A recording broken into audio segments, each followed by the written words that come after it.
आज एक सवाल जो हर इंसान अपने मन में सोच रहा है और पूछ रहा है खुद से ही कि क्या कुछ ऐसा होने वाला है जिससे उसकी और पूरी दुनिया की ज़िंदगी ठहर सी जाएगी। क्या 2008 का रिसेशन फिर से वापस आने वाला है या फिर 2020 के कोरोना के लॉकडाउन में हुई इकोनॉमिक क्राइसिस दोबारा लौटेगी। क्योंकि महंगाई बढ़ रही है, ले ऑफ रुक नहीं रहे हैं, कंपनियां हायरिंग कम कर चुकी हैं और साथ ही साथ एक्सपर्ट भी अंदेशा जताए जा रहे हैं एक इकोनॉमिक क्राइसिस का। लेकिन क्या ये दावे सही हैं या फिर सोशल मीडिया पे उठने वाली अफवाहें हैं?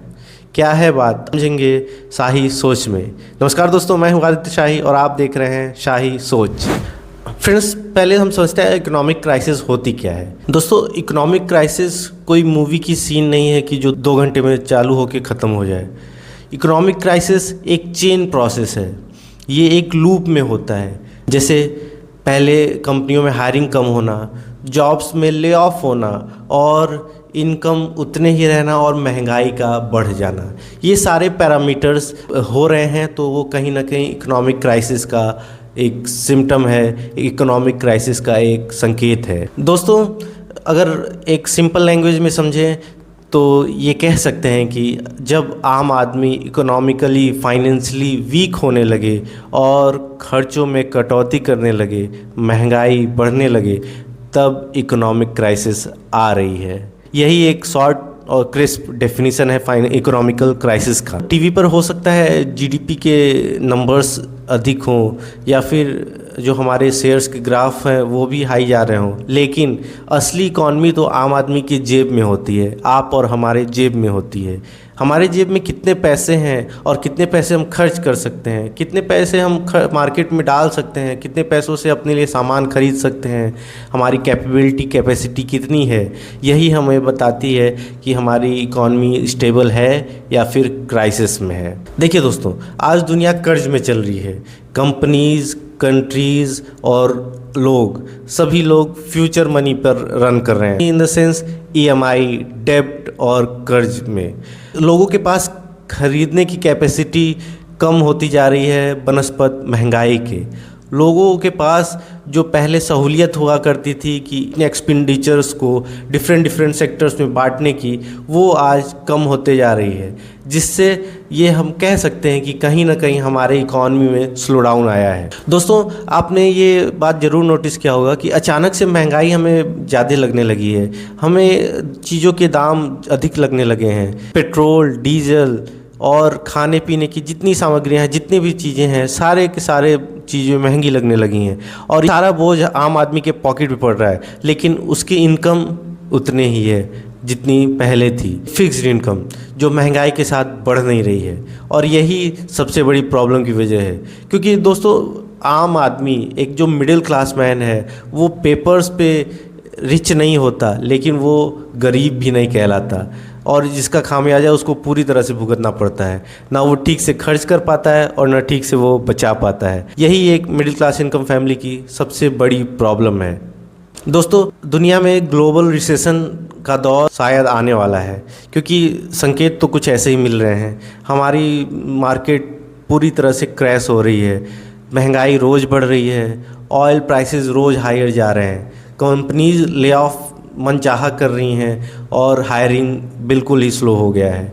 तो हम ये कह सकते हैं कि हाँ, इकोनॉमिक क्राइसिस अपने मुहाने पे है, अपने एज पे है आने के। लेकिन क्या इससे घबराना चाहिए? क्या इंडिया पे इसका कुछ असर है कि नहीं, या फिर आगे आने वाले फ्यूचर्स में इंडिया पे इसका असर होगा कि नहीं? देखिए दोस्तों, सिंपल भाषा में समझते हैं। भारत की इकॉनमी एक यंग इकॉनमी है और इसमें डेवलपमेंट काफ़ी तेज़ी से हो रहा है। एंटरप्रेन्योरशिप, इंफ्रास्ट्रक्चर, ये सारी चीज़ें बहुत तेज़ी से हमारी इकॉनमी को बूस्ट कर रही हैं। लेकिन इन सब के बावजूद एक दूसरी साइड है जो हम सबको ध्यान में रखने चाहिए। वो ये कि यूथ पढ़ लिख के बेरोज़गार रह रहा है। अनएम्प्लॉयमेंट रेट जो है वो हर दिन बढ़ रहा है। लोग ग्रेजुएट हो रहे हैं लेकिन उनके पास नौकरी नहीं है, और अगर नौकरी है तो उनके पास खर्च करने की जितनी सैलरी नहीं है। ये हमारे इंडिया की सबसे बड़ी प्रॉब्लम है कि हमारे पास इंफ्रास्ट्रक्चर तो डेवलप हो रहा है, हमारा ये स्टार्टअप तो चल रहा है, लेकिन उसी के साथ साथ जो बेरोज़गारी दर है, जो हमारा अनएम्प्लॉयमेंट रेट है यूथ में, वो भी बढ़ रहा है, जिसके कारण हमारे ऊपर इकोनॉमिक क्राइसिस आने का बहुत बड़ा चांसेस है। और दोस्तों, अगर ग्लोबल क्राइसिस आई या फिर हुई तो भारत भी कहीं ना कहीं उससे अछूता नहीं रह सकता, क्योंकि सारा वर्ल्ड इस समय इंटरकनेक्टेड है। विश्व के हर देश आज एक दूसरे पे निर्भर है, कोई ऊर्जा के लिए, कोई चिपसेट के लिए, कोई खाने के लिए, तो कोई किसी के लिए। आज हर देश एक दूसरे पे इंटरडिपेंडेंट है, और यही अगर क्राइसिस का हाल रहा तो ग्लोबल रिसेस के चलते हर भारतीय पर इस इकोनॉमिक क्राइसिस का असर दिखेगा। फ्रेंड्स, आज मार्केट का हाल ये है कि इंटरेस्ट रेट डबल से भी अधिक हो चुके हैं और लोग EMIs पे जीने लगे हैं। कंपनियां एक ईमेल से और एक नोटिफिकेशन से हज़ारों लोगों को बेरोज़गार कर दे रही हैं, हज़ारों लोग को नौकरी से निकाल दे रही हैं। लोग एक झटके में बेरोज़गार हो जा रहे हैं, और जो यूथ ग्रेजुएट होकर निकल रहे हैं वो ठीक से नौकरी नहीं पा रहे हैं। ये सारी चीज़ें एक आम आदमी को डरा तो सकती हैं, लेकिन डरना सल्यूशन नहीं होता।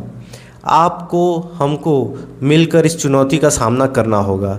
हो सकता है कल को इकोनॉमिक क्राइसिस आ जाए, हो सकता है कल को स्लो डाउन हो जाए, मगर क्राइसिस हमेशा अपॉर्चुनिटी लाता है। वो अपॉर्चुनिटी जो हमें देखना होता है कि कैसे हम अपने आप को स्टेबल रख सकते हैं, कैसे हम अपनी लाइफ को प्रोग्रेस कर सकते हैं, कैसे हम मैनेज कर सकते हैं चीज़ों को। दोस्तों, इकोनॉमिक क्राइसिस से निपटने का सबसे असरदार तरीका है वो है मैनेजमेंट यानी अपने आप को, अपने जीवन को, अपने लाइफ को इस तरह से मैनेज करना जिससे हम इस क्राइसिस से बाहर आ सके, एटलीस्ट लड़ सके। और ये कैसे होगा? ये होगा इन 3 पॉइंट्स को डेवलप करने के बाद। पहला, एडेप्टेबिलिटी, दूसरा मल्टीपल इनकम सोर्स, और तीसरा अपनी स्किल्स को और भी ज़्यादा बेहतर करना, शार्पन करना।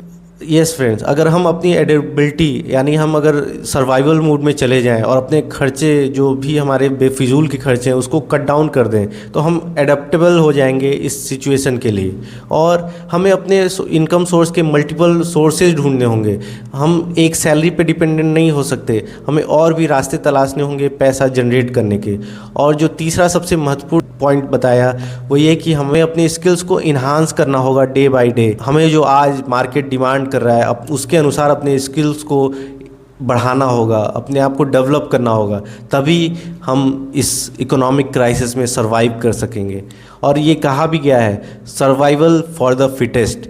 सर्वाइव वही करता है जो कि फिट बैठता है उस एनवायरनमेंट में, चाहे वो कोई भी हो। तो अंत में मैं आपसे बस यही कहूँगा कि इकोनॉमिक क्राइसिस हो सकता है आए, हो सकता है ना आए, लेकिन अपने आप को तैयार रखिए, अपने आप को एडेप्टिव बनाइए और स्किल्स पे फोकस करिए। दोस्तों, आपका क्या विचार है इकोनॉमिक क्राइसिस को लेकर, ये कमेंट बॉक्स में ज़रूर बताएं। मिलते हैं एक नए वीडियो में, तब तक के लिए देखते रहें शाही सोच।